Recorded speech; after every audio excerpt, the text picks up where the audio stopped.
right, everybody. Welcome to another episode of High Off the Glass, Rona Chronicles edition. You see how it is.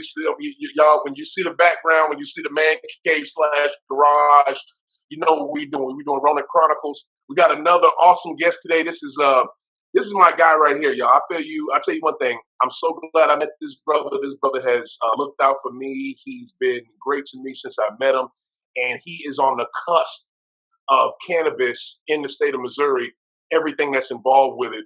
Everybody, welcome Zachary Post. How you doing, Chief? Hey, yo, what's good, man? I like that introduction. I greatly appreciate it.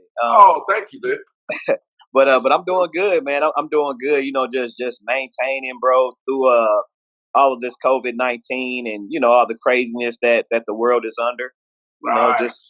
Still trying to maintain and stay focused through it all. There's so much baggage right now. The only good thing from the Rona Chronicles, from this Corona bullshit, is that when I do my show now, I can blow during my show because I'm in my garage. We're not in the Buddha basement. So, yes, sir. Yes, sir. So light it up. Light it up. We about to spark out this bitch, Damn right. Mm-hmm. I got all my necessary requirements to roll it up, but I'm at the office, so right. Take it easy right now. So we got to do that shit outside, and we're going to hold off on that. One conversation that we were just having right before we cut the lights on everybody, we were talking about how sports leagues are starting to lessen their restrictions on cannabis. And you made a good point. You were saying that the NFL was doing it, and they were doing it because of CTE and suicides and all this stuff. I'll be honest with you. From as much as I follow the NFL in the inner workings of that organization, how they treat their teams and how they treat the owners and how they treat their players. Basically how the owners treat the players. I don't think they give a shit about those cats' health. I just think they lessened the restrictions on it because they needed a sticking point because they just had the collective bargaining agreement, a contract. They just had those negotiations a few months ago. They needed a sticking point to make the lower end players in the league want to sign off on that new contract. And I think that was it. What was it?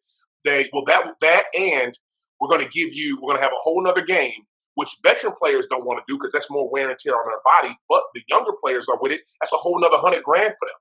That's a whole nother game. Right. So right. And then they said, okay, we're not going to test for marijuana as much, so you guys can smoke all the green you want. And that kind of got them. And I like that, but it was just a caveat to have them sign that bullshit contract. If you look at the contract, it's not set up well for the players. They got a little increase in money, but not much. It's still heavily favored towards the owners. And I don't think they get merchandise. See, the difference between the NFL and the NBA is NBA players get this thing. It's called I forget the proper name for it. But basically, they get a cut of the merchandising, the TV contracts, the players get a cut of that. In the NFL, players don't get that. You know what I'm saying? They get nothing. They don't get that. They just get what your contract says you get. And NFL contracts aren't guaranteed, unlike NBA and MLB. So it's really kind of sad, man. Yeah, it is sad. It is sad, man. And like the way I look at it is like me being like part of the business world of being, watching the corporate industry for years, is you better believe it that they're always going to put themselves in the best position. That's just business, So yeah, do they care somewhat for the players? Yeah, somewhat, but they care more about their bottom line, So players or employees at the end of the day, like when I worked in a job, I always understood that I was replaceable. You know what I'm saying? And you got to go into it knowing that, So on that side of it, I think this opens people's eyes up to, we've heard and seen and watched enough of the horror stories or the bad endings of how a player get drafted and the money and something to happen and they'll get screwed out of a lot of money, their agents paid and, now they're poor. Like we hear all about that, but we've seen enough of that now if you're 20, 21 looking at that being your career, you should have something now in place to be like, okay, let me try to maneuver through this a little bit better. And if you don't, you should be ready to receive what you receive. That's kind of how I look at it. We got enough examples now where you know what you're getting yourself into. Same thing like with the music industry and so on and so forth. Like We've seen enough people get screwed. So if you go in here and get screwed, that's your fault. So that's kind of how I look at it. I hear you on that, and you make a great point. And I love to talk to you about this because you're a businessman. So I want to hear a businessman's point of view on this. But I'll bring it to the topic at the big documentary that everybody's watching right now, Last Dance, because we don't have shit else to do. Oh yeah, right. You know what I'm saying? And I don't know if you saw episode 2. One of the main things they talked about in episode 2 is how Scottie Pippen, who at the time was the second best player in the league behind the GOAT, took a shitty contract in '91. In '91, he wasn't the second best player, but he was coming up, and he took a shitty contract. He took a 7-year, $18 million deal, and Yes. people were like, at the time, it sounded okay, but then what was it? I think 2 or 3 years later, the NBA again signed another CBA, which had revenue skyrocket. So players Yeah. were getting ridiculous amounts of money. So, but he was still locked into that shitty deal. And people had the nerve. People were saying like what you just said. If you've seen musicians, you've seen athletes that went in and didn't get paid and got screwed. If you get screwed, it's on you. But and again, with Scotty, it's a little different because this was '91. This was in Right. 2020. You know what I'm saying? But Right. again, you look at Scotty's circumstances. The dad grew up with two people wheelchair bound in his home. His brother and his dad. He grew up with that, and it was like I think like 9 of them as brothers and siblings and shit. So it was he came from a huge family. He knew he had to provide for them. So he was going to take anything that was over a couple million. He was going to take that because he knew he needed that. And that's the thing. And bring it back to what we were just saying about the CBA with the NFL. It's almost like we know y'all are hurting for this money, so we're gonna give you this money, but it's not gonna be as much as you deserve. But we're gonna wring your neck until we get everything out of those dollars until it works better for us. And I don't fault Scotty for taking that deal because Jamel Hill made a great point. He had two family members that were wheelchair bound. They were living not in poverty but close to it. He needed Right. to provide. So I don't knock him for taking that deal. And I'll be honest with you, in 2020, I wouldn't knock somebody for taking that deal because depending on their particular circumstances, me and my mother used to have this argument all the time. Should Kobe go to the NBA? Should LeBron go to the NBA? Should this person go to the NBA? Well, depending on them circumstances, maybe they should. Kobe maybe didn't have to because his family already had money, but he was good enough to go. LeBron, his family was broke, and he was good enough to go. So of course you make that. It Right. just depends on the situation. But I can't just clear cut blame someone who says, you know what, fuck it, I got to take the money because we need it. You know what I'm saying? Right. Right. And I mean, yeah, that's what I'm saying. Like it comes back to that. Like like okay, back in '91 and stuff, maybe you didn't have as many examples, but now in the current times of 2020, yeah, Mm-hmm. you've seen enough examples so that yeah, if you're in a position where you know you need that bread, well, Mm-hmm. just be ready to take on, like try to negotiate as best as you can, or put the Right. people in place that can like really have your back, and not just go for the first offer. And if you go for the first offer, and then 10 years down the line, you figure out you got really screwed. You got to Mm-hmm. eat that. You got to take that L. It's business, man. Welcome to America. It's Yeah. capitalization, man. Yeah. Like I mean, that's what it is. I'll give you a prime example right now. Just heard this.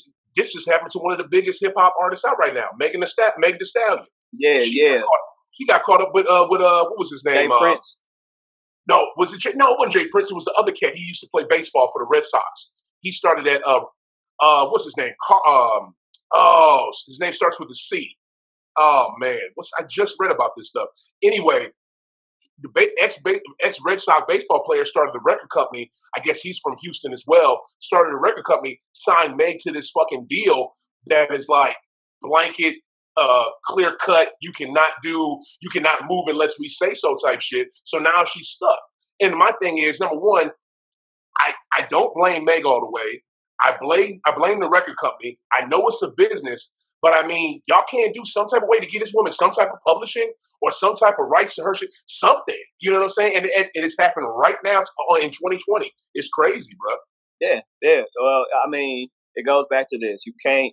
I mean, you can fault whoever you want to fault, but my thing is at the end of the day, if you're the talent and you just sign blindly to anything, that's your fault. I mean, I don't care, man. I'm at the age, I hear I you. don't care, bro. It's no excuses, man. We can sit here and be like, oh, well, the company should, the company is always going to do what's best for the company, and you as the person, the talent, or whatever should always do what's best for you. The thing is negotiating till you find that middle ground. Now, if you're not a strong negotiator, you will get screwed and be looking like Meg the Stallion, you know what I'm saying? And if not, you'll be looking like Drake. You know what I'm saying? So it's like it's different stories. Like I mean, that's just what it is. And like I mean, at the end of the day, I'm not gonna tell anybody how to live their life.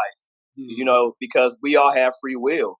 We have Right. opportunity to make the decisions, and Right. with that same opportunity, we have opportunity to make bad decisions and fail. And if you do, Right. you have to take that as a lesson. You know, I haven't gained all this business knowledge from always being right. I gained this business knowledge from being wrong a lot early. You know, Yes. it's the war wounds that come along with it. Right. So it's just like you take that, you learn that, and that's just what it is. So I understand both sides of the coin. Can these businesses have a little bit more sympathy? Can they have like can they give people the benefit of the doubt? Or if they thought somebody was gonna come in and really not be a big splash and gave them this whack contract, but then they come in and actually are a big splash, give them room to renegotiate. You Right. know, can they do that? Yeah, they should. But are they? It's business. Like, I Probably mean, not. They probably not. That's their dream. We get somebody for $0 and then they blow the fuck up. That's their right. dream. And I like what you said. You said your failures is what gave you your experience. I mean, I get that shit. MJ used to say that shit all the time. Y'all always look at the shots that I made winning games. All them ones that I missed, that shit brought me Yeah. to the base. You know what I'm saying? Oh yeah. Oh So yeah. I get that. What's up with okay? So since this COVID bullshit, and you have a full fledged business, Elite Homegrow. Everybody, you guys need to check it out. It's the first school in Missouri to teach people how to cultivate cannabis. This thing is fucking awesome. How has Appreciate that. Little right on? shameless There it is. plug, Look at you it. know. That's it. That's it. Right Yeah. on. Yeah, move that finger. Yeah. There you go. Yeah. Check There that you shit go. out. Hey, I'll be honest with you too. I was at my boy's house. He's a glass blower. His name is Ben. He was on the show, and he actually had one of your pamphlets on his damn counter and shit. Oh, really? Yeah, Oh, I was that's like, dope. "How'd you get this?" He was like, "I don't know. I think I got it from somewhere, or my girl, because his girlfriend is Nicole. Nicole may have grabbed it from somewhere. But yeah, this dude is a big time glass blower. He does shows all across the country. Goes to Colorado a lot. Got family out there. Anywhere there's a glass blowing expo, he's there selling his pipes, selling his whatever the fuck he Yeah. made. And he Yeah. makes some Yeah. shit like this. So you know what I'm saying? That was good synergy. I thought. Oh, that's definitely good synergy, man. Like that's what's so great about the cannabis space right now. Like I can't talk about any other state, but what I've seen in Missouri, I've been seeing a lot of support from different brands. You know what I'm saying? And these people like you never met them before, but you know you're all backing the same plant, the same mission, the same overall goal. And it's cool like how people come together and they unify just to kind of get the message across. And Right. yeah, I think it's a beautiful thing, man. It's definitely a beautiful thing, bro. It really is. It really is. It's kind of like that. We're in the prohibition stage right now. We're coming out of it, and it's everything's exploding. Right. It really we're starting to get away from prohibition, and this is popping up. This is popping up. That's happening. How has how has COVID either helped or hurt that with you and your company? Yeah, I would say, we kind of we took COVID pretty seriously. I would say probably 3 weeks before it really impacted because we had events and stuff that we were trying to plan to do, like 420 event, so we had things already lined up, but it came more Our event, relevant to me. Uh, our event. right. You feel me? And so when the thing kind of when it started to really show more of its presence, like it's gonna start shutting stuff down. Like when it shut down college basketball, then not so long after that it shut down the NBA. That's when I was like, yeah, I don't think nobody gonna be doing nothing here no time Right, soon. So we right. started to kind of pull back on things. So on that, it really slowed down the train, But of course, we are a school and we provide education, and so we were able to kind of pretty much figure out that we could still take this as a opportunity to stream online. So we start working on getting all those pieces of the puzzle together, and we're going to be rolling that out here really soon. It's funny because all this happened at the same time I gave birth to my daughter. So I didn't give birth to her, but my wife did. But Right, right. And you had yeah, a hand yeah. in it. So right, You helped make right. that little angel shoot. You had a hand in it. Right. And so with that, it was a lot of focus was on that, and while all of this COVID was happening, so the business kind of was like in a, I would say, kind of kind of stopped for a second, so I could focus on my family, Right. and make sure my baby girl get here healthy, my wife gets back, to 100% as fast as possible. So that was my main priority.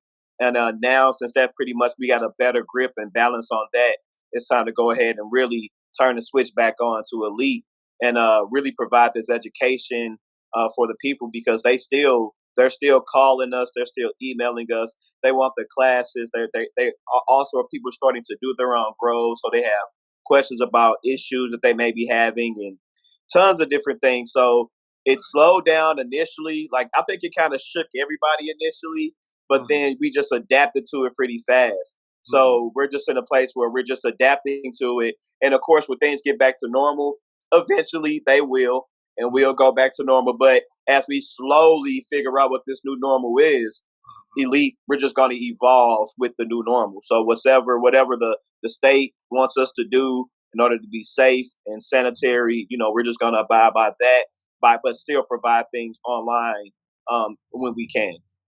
Okay. And I guess so. If people have like questions for how do I do this for my tent? How do I want to take this class? I want to. Can they start to call you guys, email you guys again? They can get information and stuff again.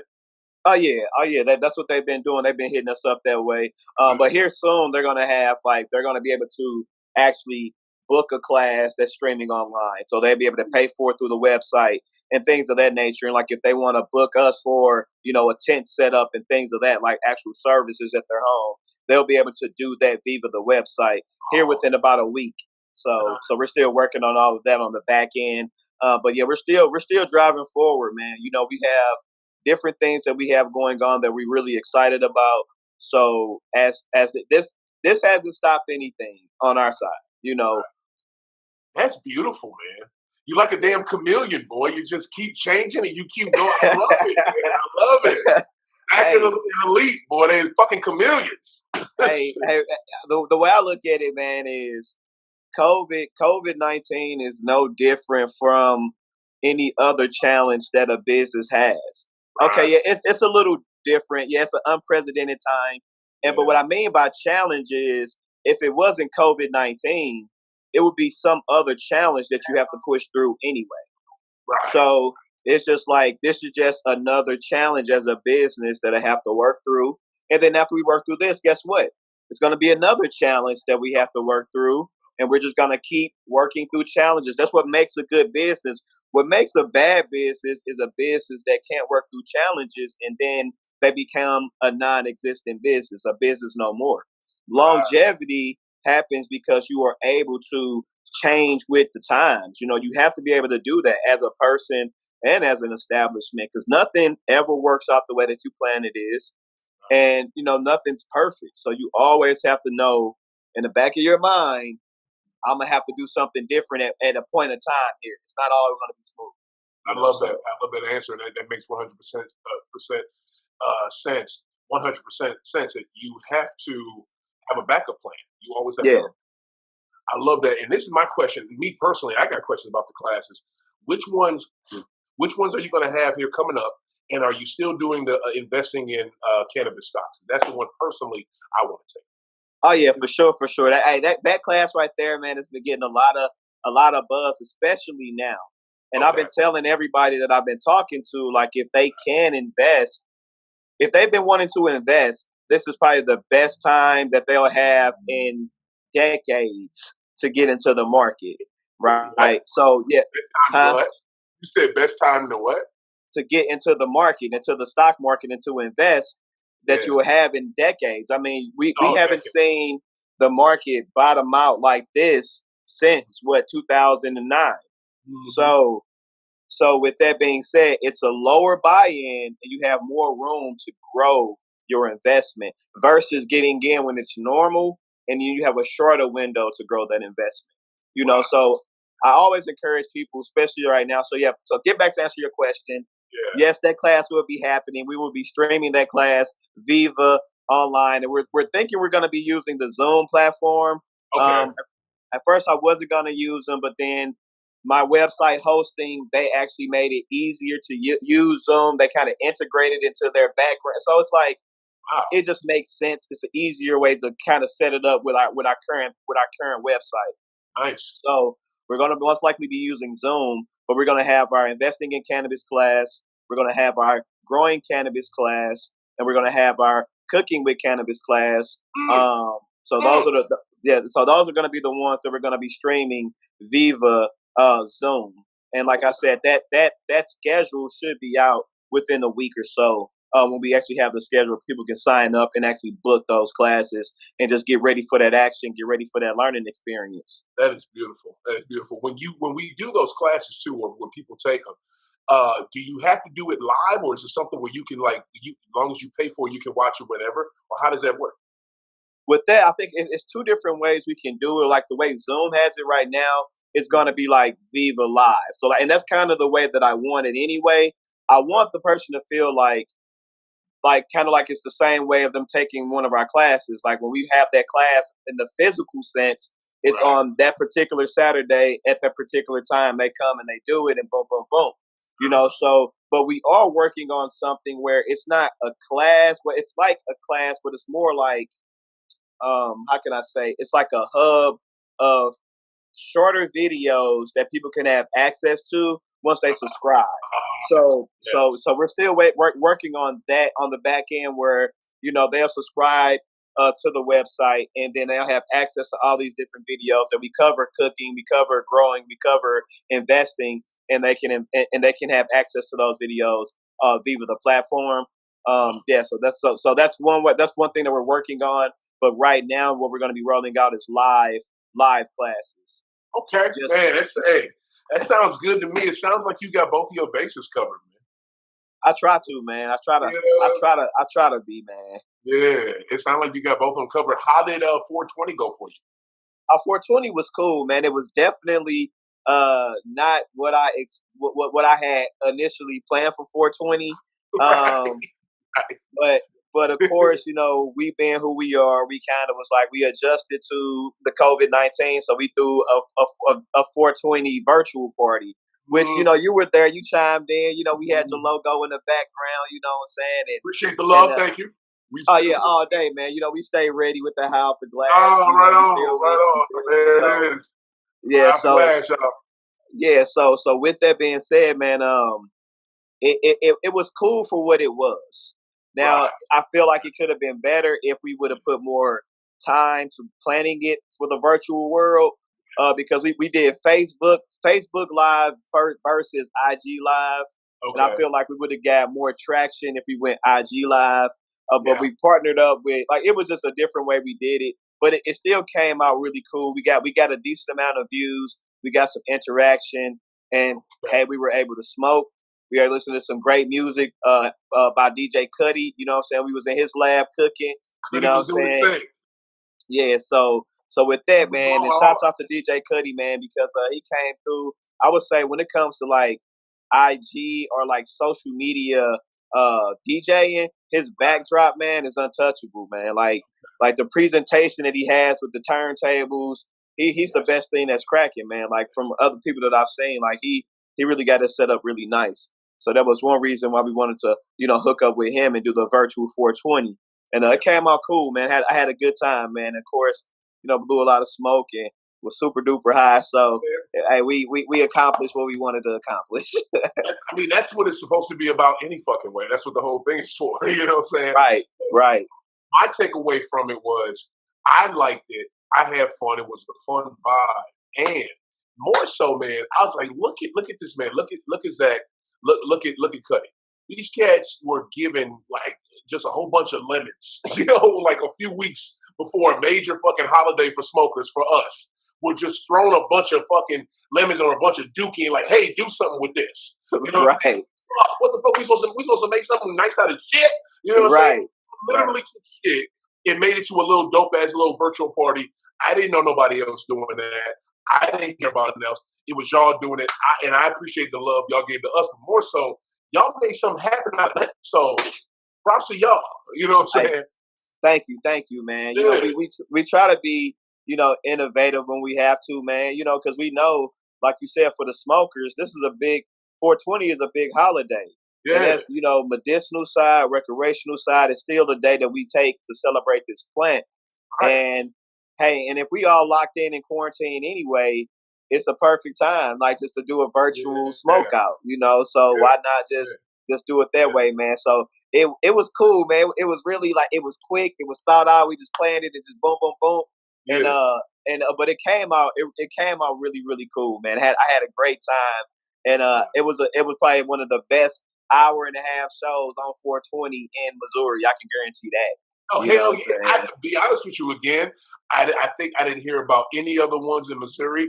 I heard about maybe two in like other states, but I didn't hear about too much other shit. So Yeah. props for y'all. Yeah, for real, man, for real. Like, and we might just span that off and like moving forward for like our other 420 parties. Even if we do have a big event, we still might just stream it live. You should. Just I mean, yeah, of course, 'cause there's gonna be some people next year that may not feel like getting out or can't right, get out. right. You know what I'm saying? So Right, right. So we'll stream it live, man. We'll go to everybody booth that's there and let people engage with them. We all the entertainment that we gonna have the cameras facing on that, like so people can really be there without being there. Cause right, man, like I really like the event space and I like doing like really, really cool things that bring the community together behind the plant. And yeah. so it's just gonna get bigger and better from here. That's how I look at it. It obviously is, and that's one thing I love about y'all. Y'all always are moving in the right direction, always. I got a question now for like local marijuana, like how uh, local dispensaries here that are trying to open up. How has COVID affected them? Will they still be able to open up? What the hell's going on with shit like I would say on that side of things, it's more like on the money side of it. Like I can't speak for dispensaries or facilities like per se, that? but I look at it like if COVID has affected anything, it has affected the capital that they may have had locked in to finish these projects. If you get what I'm saying, right? Like if Okay, they had investors that may have a certain amount of money at this particular time when everything was great, but now that investors' money probably has been tapped, especially if they're in real estate. If they're in anything like entertainment, real estate, or something that relies on people spending money, and, uh huh, and, and, uh, now their money's not looking the same. So right, if they had these millions of dollars earmarked to help out the build out of this dispensary in Missouri or this cultivation facility in Missouri, now their money might be a little tighter, and now they may have to. So that may slow down projects, but I mean, it's still, that may affect a certain percentage of the people that were awarded the licenses, right? You still have other people that had money that was, more locked in or whatever the case may be. So I think people that are still having all the pieces of the puzzle like they initially had, I don't think it slowed them down. I mean, construction crews are still working, you know what I'm saying? Like things of that nature. So I feel like things will still be moving forward, but this is just a long process anyway, man. Like I, I tell people this all the time. I seen this in Nevada when they rolled out the medicinal medicinal marijuana in Nevada, okay, and it was the same thing, man. It was like almost 2 years from the point where they were legally able to possess marijuana and, have dispensaries. So when a dispensary actually opened up wow, medicinally, you okay, know, because it's a lot of pieces of the puzzle. It's just not the dispensary, it's the supplier, the yeah, cultivator. So the cultivators got to get their stuff moving and grooving. So the dispensaries can open up and have CBD in there, but they ain't gonna get no real flower until yeah, the cultivation facilities are fully operational. They got plants in the ground, they got their system dialed in. Depending on if the facility's using clones or seed, it all kind of it varies on what the facility's doing. But how quick can they have a harvest to get that first wave of product into the hands of the dispensary owners? So it's a few different pieces of the puzzle, and I keep my ears pretty close to the streets when it's like the cultivation facilities and so on and so forth. And They've right been now, open I this haven't. whole time. I don't say Have that they been again. open this whole time? They've been building. Like none of them as of right now. What's today? May 4th or Or whatever. Yeah, none of them have that I heard have plants that has seeds in the ground for plants. they don't? They don't. Oh wow. Yeah, So the so cultivate. So what you're saying is the cultivation facilities they closed during this. They didn't stay open.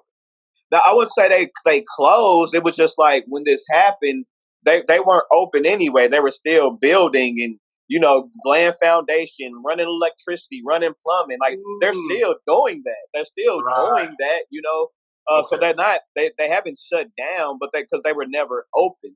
So Okay. they've been building the establishment like these facilities, man. People like got to understand like how massive these facilities are. Like this ain't a oh yeah we done in a week. Let's grow pounds of marijuana. No, this takes like real engineering, like like straight. You're building a building solely to produce high quality cannabis the cleanest way possible. So that's you think about access to water, security, the whole shebang, man. Like it's a lot that goes into the build outs. Then after that's done, it goes a lot into actually producing the plant now. So that's kind of where we're at. But I think a few of them are now getting to the point where the build out is done. They're just waiting for certain inspections to be completed where they can actually drop the seed in the ground. Okay. So Okay. And yeah. how about out of state? Have cultivation like in cultivation facilities that have already been up and running for years that constantly produce? Were they closed during COVID, or what happened with them? Not that I heard of, man. Like I read one or two articles where it was like a bigger one in Canada, Aurora, and I think maybe Canopy Growth. They Okay. they they did some layoffs, but I think that was more to the fact of they just couldn't afford to keep it going. Hmm. So they just couldn't have because like now the demand had to slow down some. You would think it probably picked up, but the way that they produce, so it probably had a different effect on their business. But here in like the states, United States, all I've seen is they they've changed things where it's more delivery services and so on and so forth. So dispensaries are still selling product. They Yeah. still out there moving and grooving because where it's legal, it's legal for people to deliver marijuana, like in California. Right. So they're still moving and grooving. Just think about it. Like this is probably the best thing for cannabis because people are in the house Oh God, all yeah. day. Right. So they're watching movies, they're Right. chilling. You Right. know, so if you a smoker, I mean, just think about this. How much more do you smoke now at home versus like your normal life when you have to be at work and you know what I'm saying? Like, I'm definitely up. I'm definitely up a blunt. I'm definitely up a blunt. So I for used to I sure. used to average I used to average about 2 blunts a day. Now I average about 3 or 4. Yeah. Yeah. Yeah. So now, you're smoking more weed. I mean, you need more weed or marijuana or medicine. And now, the dispensary has to be able to provide that. So it's just not you. Just imagine 50,000 smokers now all of a sudden smoking more, you know. No doubt, So definitely. I'm just yeah. glad that. Thank you for the answers for that, because I was concerned. You know how us smokers are. We're kind of preconditioned to be annoyed and shit.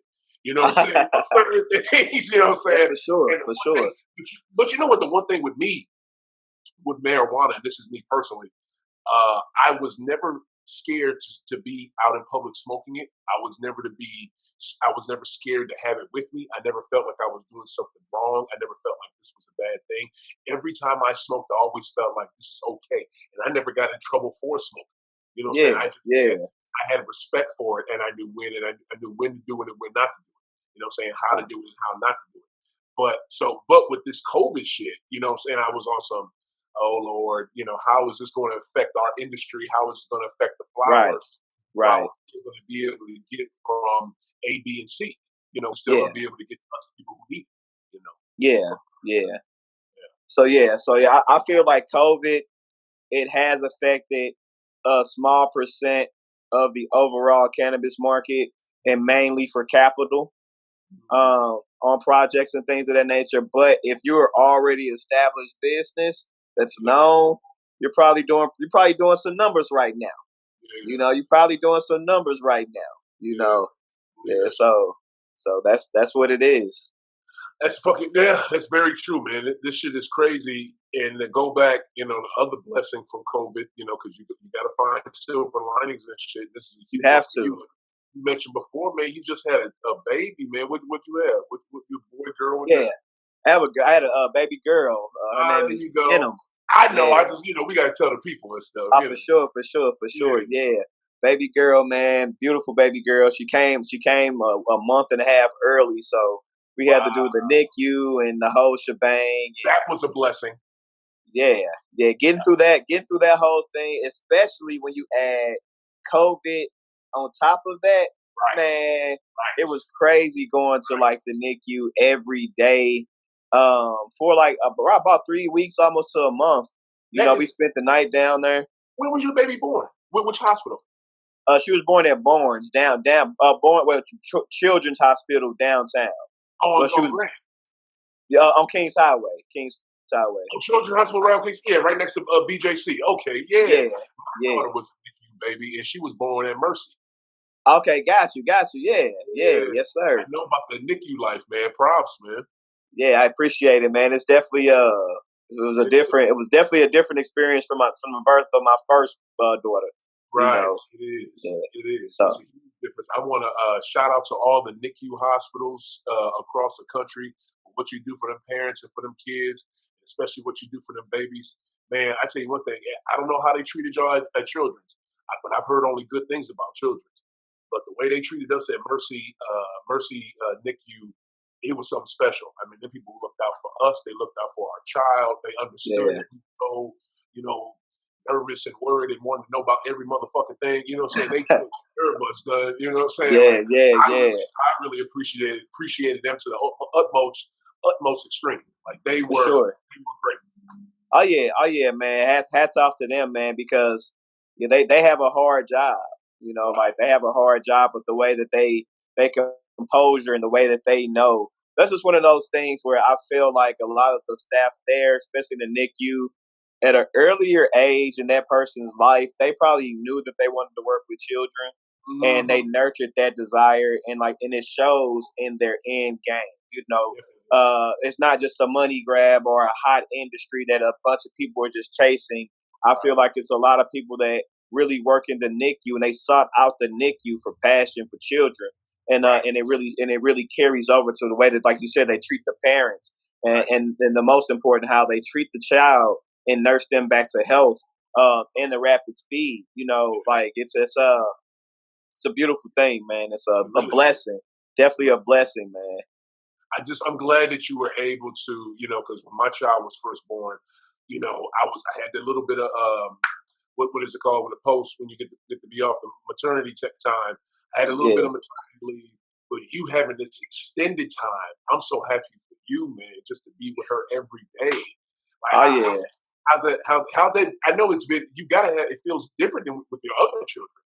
Oh yeah. Oh yeah. Because when I had my first daughter, I was a stockbroker at TD Ameritrade, so I Oh, had so did like you see her? I had 2 weeks. I think I had like 2 weeks off, and Yeah, then that was back in the saddle. You know, but yeah, 2 weeks off ain't really enough time, man, to really bond with your new child. You know, right, right. yeah. So that was totally different on that end. Yeah, But that experience really helped me really push and get out into my own. So now, having my own business, man, and like being able to, be my own boss, it's a double edged sword because it's great, but it's a lot, So, but at least I had an opportunity on my own terms to really be there and let myself know how much time I wanted to give with my family to make mm, sure that it was strong and it was established, that bond. Because that's another trick to society that really affect us too as a culture. Where yeah, if they keep you so distracted where you can't focus on that family, guess yeah. what? That's what things start to affect that family easier. You got to have that firm male subject in that family, bro. I get that, man. I totally get that. What was I gonna say? I'm just I'm just so glad you had the time because that bonding we all needed. Bring it Yes, back to sir. bring it back to Elite real quick before we get up out of here, man. Because again, I just appreciate you, Zach, making the time. I know you ripping and running. Moving, You know what I'm moving and saying? grooving, moving and Moving and grooving. grooving this shit. So I appreciate you stopping. What was I gonna say? What do you have? Do you have any virtual events on the horizon again for Elite? Because again, I think 420 went well. You guys thinking about doing anything like that again? I mean, I think it would be dope, bro. I think it would be cool. I have something in my head that I kind of want to do. And they won't be virtual events to like that extent. It'll be more like virtual educational material that we Ooh, would do. okay. So we have a few different resources that we want to tap into and Outside of the have general people. Yeah, yeah. oh, okay. So it could be it might be a series where I might sit down for 10 minutes and we might just talk about cannabis stocks and Ooh, trading. okay. Like pick my brains for 10 minutes, and That's then boom, so it might be some stuff like that where we in and out. I won't be doing any like long winded events like 2-3 hour type things, but can right. I get in and drop some jewels or answer some questions, but build it up like we'll build it up like an event, we'll promote it like an event, but it might be just a 10 minute live that I go. The focus might be trading cannabis stock options, like, and I might just boom, boom, boom, whampy wham, get in, get out. It That's might all. be cannabis breeding, bringing some some breeders in. We talk about cannabis breeding, so things like that. That's kind of where some of the things that I kind of been twirling around in my head, and we probably dropping some of that here real soon. Oh my goodness, dude, that sounds amazing. Please feel free. I would love to help in that or be involved in that or soak it up once you put it out in any way, shape, or form. Please holler at me because that For sounds great. sure. Oh Sounds yeah, great. for sure, bro. You always know, oh man, you've been down since the day we met, bro, and we try to do whatever we can to continue to cross promote. So yeah, I got you, bro, with that info. Like when we're ready to drop it, yeah, you're gonna be right there, man, and like I want you to be there, because Right there's a on. lot of things that we talk about that I feel like people really could benefit from if they really took the time to stop and listen and apply it. Right. It's always you got to apply it. Right. I end that with a lot of my classes where I tell people, hey, you can walk out of here with this information, and you can have this folder with you, and when you get home, you can either set this folder down on the counter and let all stuff pile up on it and never see it again, or you can actually take this folder and you can actually open it up and you can apply everything that we talked about. Because if you do, I promise you will be successful. But if you don't, you won't be. I can guarantee you won't be successful. So it's all about applying the knowledge, man. We gotta get it and apply, execute, execute, execute. You are so right, man. And that's the number one thing is you can talk about it, but you have to physically do it. You have Yes, to sir. do it and make it happen, folks. I'm telling you, I pick this man's brain all the time, and definitely about cannabis stocks, anything business related. Y'all need to listen to this cat. You know what I'm saying? Because if he's offering something like that virtually for free, please take advantage of it. This man is very smart and he can break it down to you in a very fast, precise way. Zach, thank you, man. Oh, no problem. Anytime. Oh, anytime you want to pull me in, man. Man.